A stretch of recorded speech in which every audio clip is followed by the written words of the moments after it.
Kinwestiyon naman ng Sandigan Bayan 3rd Division ang pagpayag ng Philippine National Police General Hospital sa pagbisita ni na Vice President Sara Duterte at Senador Robin Padilla kay Senador Rodante Marcoleta. Meron kasing rekomendasyon ng mga doktor na isolation kay Marcoleta dahil sa sakit na mild pneumonia. Nais lang naman daw ng korte na mapabuti ang kalusugan ni Marcoleta. Napag-alaman ding hiling daw mismo ni Marcoleta na mabisita ni na Padilla at VP Sara. So, dire-diretso na natin para makakuha po tayo ng updates tungkol po dyan sa nangyari sa Sandigan Bayan. Kausapin po natin ang ating mobile journalist na si Arles De Los Santos. Arles, magandang gabi.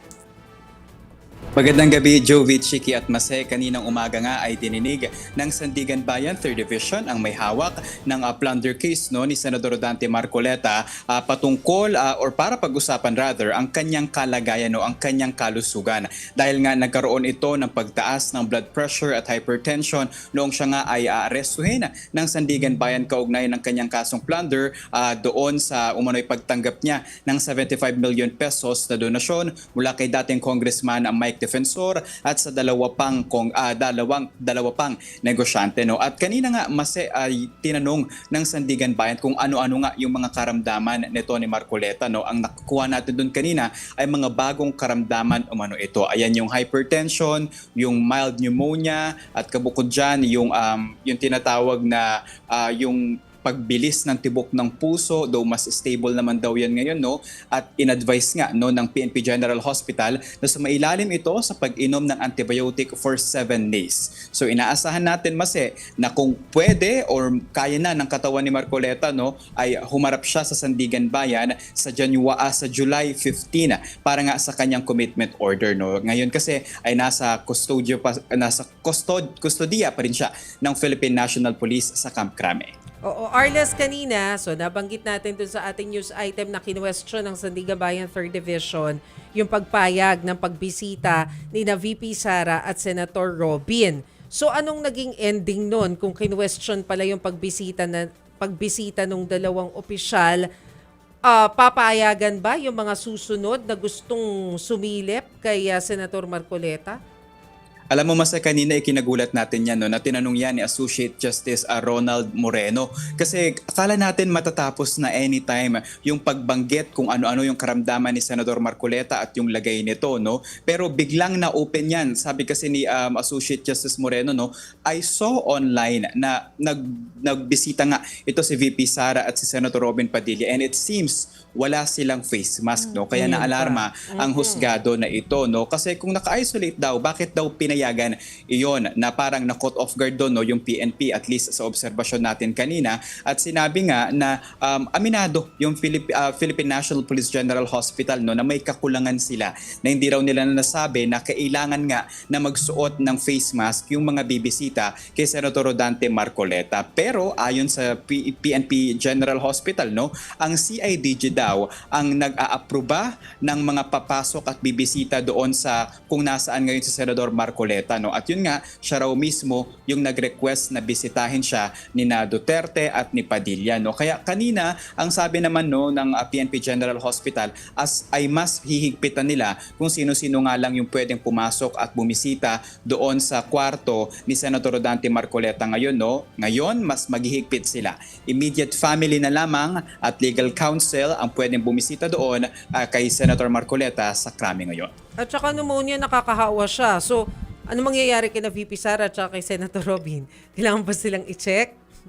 Hindi niya napag-usapan kanina Mase, pero syempre yung pneumonia baka raw kasi makahawa, plus nadagdag pa doon may edad na din kasi si Senador Marcoleta, kaya sensitibo yung kanyang case. Ang age niya ay 72 years old na. Yun pa. That's the point, Arles. Talagang ginusto ng dalawang bumisita. Di ko mahawa sila. Ano na yun, risk na nila yon. Pero dapat nilang isipin na yung bibisitahin nila ay may kondisyon at may edad na rin. At tama ka, parang dapat iniintindi natin na pwede makalala yung kung ano man yung dala ng mga bisita doon sa sitwasyon ng pasyente. Siya.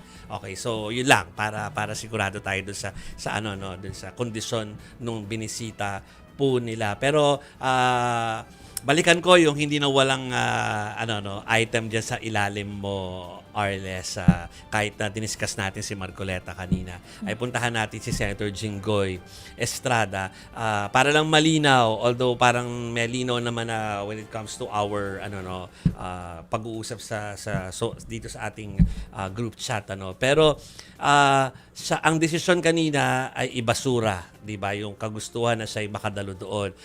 Pero before that ay nagkaroon ng confusion kung saan ifa-file ng senador yung kanyang kahilingan. Ganun ba yung nangyari?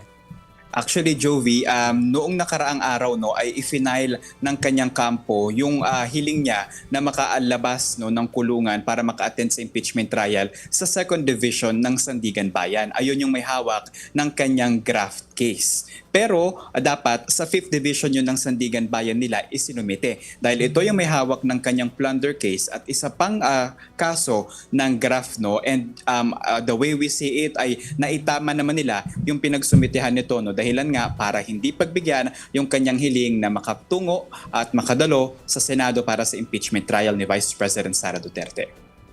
Because of the plunder case. Kasi itong non-bailable. Yes. Oo. Okay. Meron siya actually, Chiki, dalawang basis. Ayon sa kanya, tinatakda daw kasi ng Article 11, Section 6, Subsection 6 ng ating 1987 Constitution na sa bawat impeachment trial daw ay all senators ang kailangan bumoto para mabuo yung 2/3 na required votes para ma-impeach si Vice President Sara Duterte. At kahit daw na may kaso siya, ay responsibilidad niya pa rin na makapunta doon at makadalo. Pero yung pangalawa niya naman na argumento ay highly constitutional duty niya raw iyon. Kahit daw suspendido siya bilang isang mambabatas, kailangan niya pa rin matugunan yung ilang mga pangangailangan na kanyang trabaho.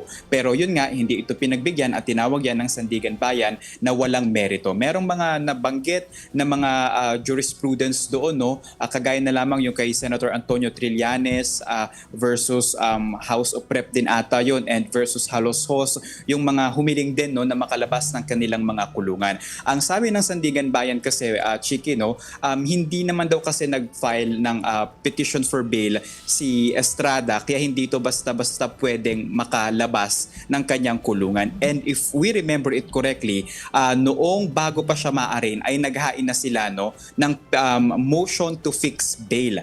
Ito yung para makalabas siya ng makapagpiyansa at makalabas ng kulungan, pero later on ay winidraw din nila yan dahil nagkaroon ng misunderstanding kay Estrada at sa kanyang legal counsel na nais na ni Estrada na maarin siya agad, pero ayon sa kanyang counsel ay meron pa sila mga motion at kailangan dinggin at desisyonan muna ito ng Sandigan Bayan. So despite yung iba't ibang interpretation, Arles, ang ending pala is kapag ang isang public official ay may kasong non-bailable such as plunder, hindi talaga siya makakalabas. Hindi niya kumbaga, he can't perform his duty as a public official. Yun yung ending talaga. Yes. Bukod dyan, Chiki, ay meron kasi siyang suspension doon sa graft case niya na hawak ng 2nd Division ng Sandigan Bayan. At Senado na mismo yung nagsabi na in effect na ito. So it's also important na hintayin natin kung paano ba magdedesisyon ang Senate Impeachment Court pagdating dito kay Senator Jinggoy Estrada na senador pero suspendido at nakakulong, at paano ito makakaboto sa impeachment ni Vice President Sara Duterte. Dagdagan pa kay Senator Dante Marcoleta na bagaman nasa kustodiya pa ng PNP ay later on inaasahan na maililipat din sa New Quezon City Jail sa Payatas. Okay. Yun na lang muna. Maraming salamat sa iyo. Happy weekend, Arles de los Santos. So kung suspendido pala, suspendido din pati yung trabaho. Yun yung labas.